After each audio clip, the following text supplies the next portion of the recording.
उदासियां हैं, आज हम गमों के शिकार हैं। आज अगर हिंदुस्तान के अंदर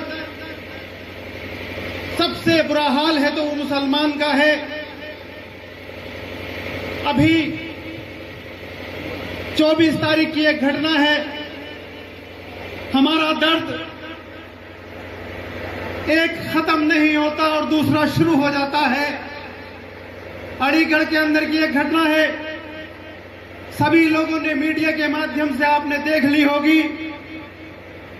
वो 4 मुसलमान जो मीट का काम करते हैं, जो अपनी दुकान चलाते हैं, फैक्ट्री से गोश्त खरीद कर लाकर रिटेल में बेचते हैं, जिनके पास पर्चियां मौजूद हैं फैक्ट्री की, भारतीय जनता पार्टी के पोषित गुंडे उन्हें रोककर उनका जो माल था उसे आग के हवाले कर देते हैं और उनके ऊपर लाठियां भांजते हैं और इतना मारते हैं कि उन्हें लहूलुहान कर देते हैं।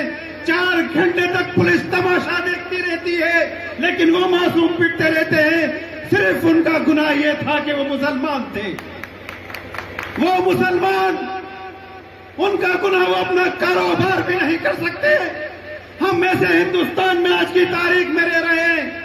आज की तारीख में इलाहाबाद के अंदर अगर झुग्गी और झोपड़ियां तोड़ी गई तो उसमें हम थे। अगर कहीं पर दंगे हुए वहां पर न कोर्ट काम आई, न पुलिस काम आई और योग की जो के बुलडोजर चला और हजारों मुसलमानों की कोठियों और झोपड़ों को तोड़ दिया गया। ये मुसलमानों का दर्द है हिंदुस्तान के अंदर। अभी नैनीताल के अंदर एक 75 साल का बूढ़ा एक मासूम बच्ची के साथ बलात्कार करता है। अगर हिंदुस्तान का कानून मुझे कहता तो मैं शायद पहला आदमी होता जो उस बूढ़े इंसान को, जो मुसलमान था, नैनीताल के चौराहे पर खड़ा करके फांसी पर टांग देता। लेकिन वहां के भाजपाई पोषित गुंडों ने क्या किया, वहां परदेसी जो मुसलमान काम करते थे उन मुसलमानों की दुकानों को तोड़ दिया गया, उन मुसलमानों के कारोबार उजाड़ दिए गए, उन बेगुनाह मुसलमानों को मारा गया। आज कोई जगह ऐसी बाकी नहीं है जहां पर सताया हुआ अगर कोई कौम है तो मुसलमान है। और दूसरे नंबर पर अगर कोई कौम सताई जा रही है तो वो दलित कौम सताई जा रही है, जहां घोड़े पर चढ़ने पर मारा जाता है। अभी ये पुरानी बातें नहीं है, ये 4 दिन पुरानी बातें हैं कि घोड़े से उतार कर मारा जाता है, मूछ रखने पर मारा जाता है, मंदिर से पानी पीने पर मारा जाता है, स्कूल के मटके में पानी पीने से मारा जाता है। इस तरह से हिंदुस्तान को बर्बाद करने का काम भारतीय जनता पार्टी ने किया है। इसलिए मैं आप लोगों से कहना चाहता हूं, खासतौर से मुसलमानों से, मुसलमान भाइयों मेरी बात नोट करना। अगर मैं गलत हूं तो यही बता देना, लेकिन मैं जो तस्दीक देना चाह रहा हूं, जो आपको बताने जा रहा हूं, वो 100% सही है। हमने हमेशा वोट दिया, कांग्रेस को वोट दिया, बहुजन समाज को वोट दिया। जब हम वोट देते थे तो हम बट जाया करते थे, लेकिन जब हमने समाजवादी पार्टी को वोट दिया तो 2022 के अंदर 100% समाजवादी पार्टी को वोट दिया, 2024 के अंदर 100% समाजवादी पार्टी को वोट दिया।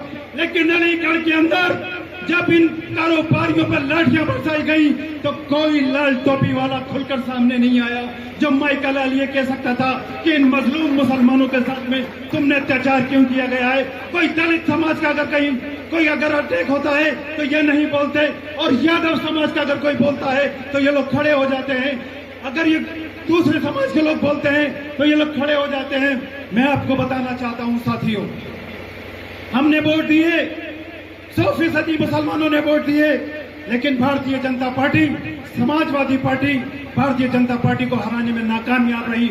उसकी वजह यह थी, जहां जहां मुसलमान थे वहां की सारी सीटें समाजवादी पार्टी जीत गई, और जहां पर यादव बहुल था वो सारी सीटें समाजवादी पार्टी हार गई। और इसके साथ हमारे पास एक से आंकड़े मौजूद हैं कि मुसलमान उत्तर प्रदेश के अंदर 22% है, जैसे कि अभी हमारे दूसरे साथी बता रहे थे।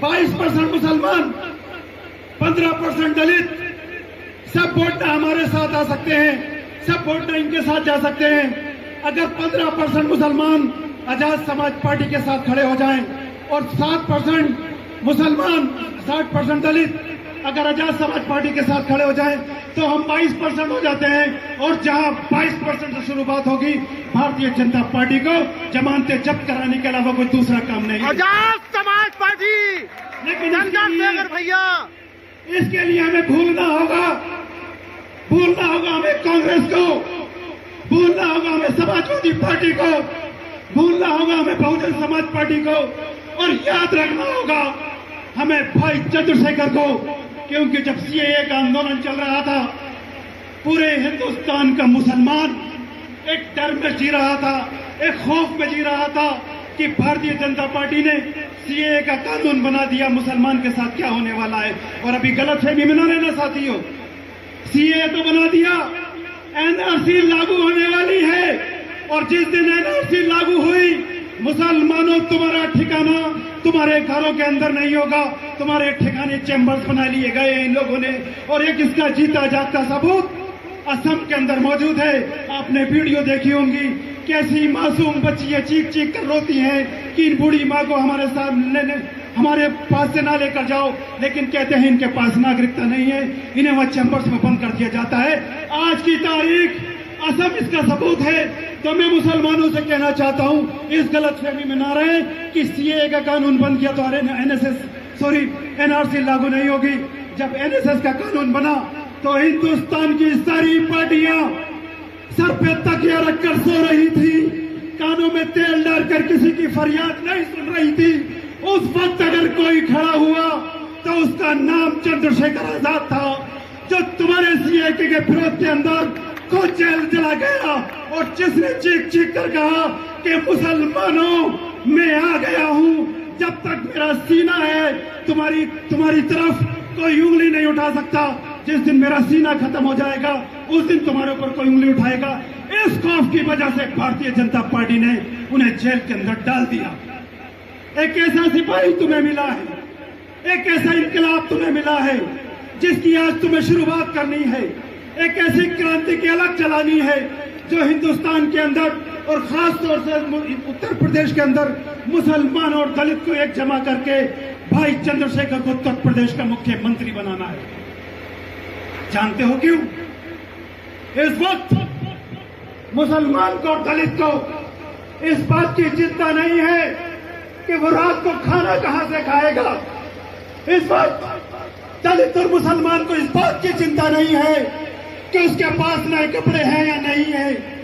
इस वक्त दलित और मुसलमान को इस वक्त की परवाह नहीं है कि उसके पास उसका घर है या नहीं है, बल्कि हर वो इंसान गम में है, हर वो इंसान उदास बैठा है, हर वो इंसान सोच रहा है जिसका भाई, जिसका बेटा परदेश में काम कर रहा है, कहीं चूड़ी बेचने वाला इन भारतीय जनता पार्टी के गुंडों के हत्थे न चढ़ जाए, कोई दुकान चलाने वाला इन भारतीय जनता पार्टी के गुंडों के हत्थे न चढ़ जाए।